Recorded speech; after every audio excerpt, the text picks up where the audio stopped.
Doppler tekshiruviga Gulnoz opamga keldik. Oldingi birinchi farzandimda ham hamma tekshiruvlarida shu Gulnoz opaga kelganmiz.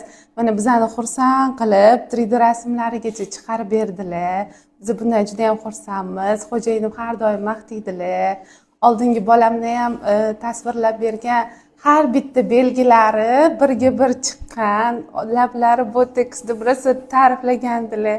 Shu xo'jayinim har doim shuni eslaydilar. Xudoga shukr, hozirgacha hamma gapiradi, shiringina. Bunisi ham birinchi farzandimga o'xshab, mana shiringina lablari botoks ekan. Buni ham ta'riflab, rasmlarigacha chiqardilar. Rahmat, kattakon. Har doim kelganimizda xotirjam bo'lib ketamiz. Chunki har bitta organini, har bittasini erinmasdan sanab, tekshirib, dona-dona qilib aytib beradilar. Ularga kattakon rahmat aytib qolamiz.